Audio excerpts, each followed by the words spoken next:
Hi, good morning. Teresa McGallagher from the Miracles Tribe.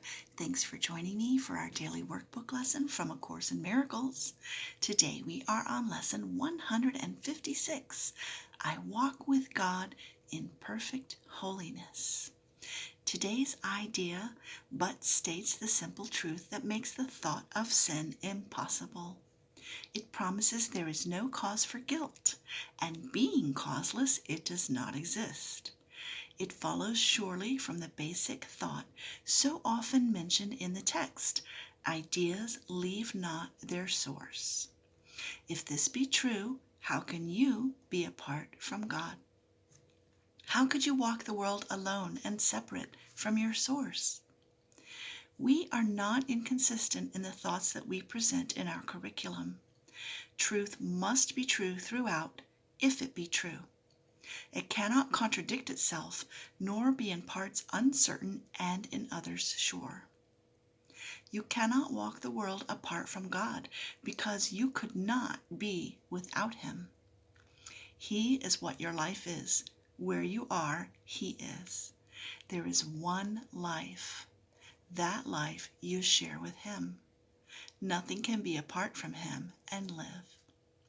Yet where He is, there must be holiness as well as life. No attribute of His remains unshared by everything that lives.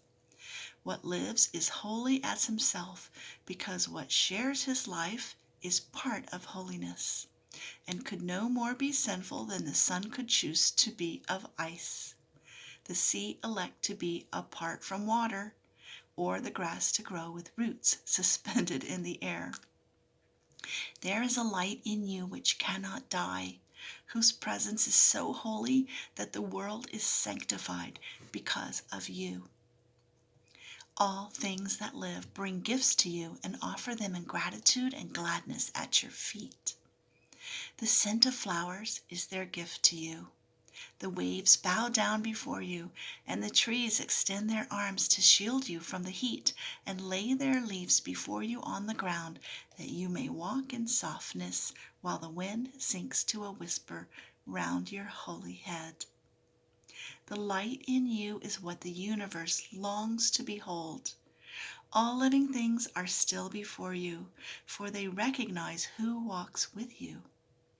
The light you carry is their own, and thus they see in you their holiness, saluting you as Savior and as God. Accept their reverence, for it is due to holiness itself, which walks with you, transforming in its gentle light all things unto its likeness and its purity. This is the way salvation works. As you step back, the light in you steps forward and encompasses the world. It heralds not the end of sin in punishment and death.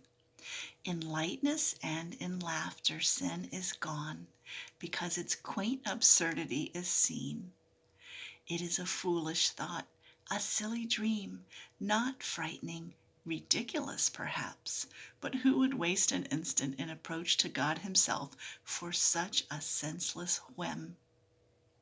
Yet you have wasted many, many years on just this foolish thought. The past is gone with all its fantasies. They keep you bound no longer. The approach to God is near, and in the little interval of doubt that still remains, you may perhaps lose sight of your companion and mistake him for the senseless ancient dream that now is past. Who walks with me? This question should be asked 1,000 times a day, till certainty has ended doubting and established peace. Today let doubting cease. God speaks for you in answering your question with these words. I walk with God in perfect holiness. I light the world. I light my mind and all the minds which God created one with me. Thank you for being here and shining your light, and I look forward to seeing you again tomorrow. Have a magnificent day. Bye-bye.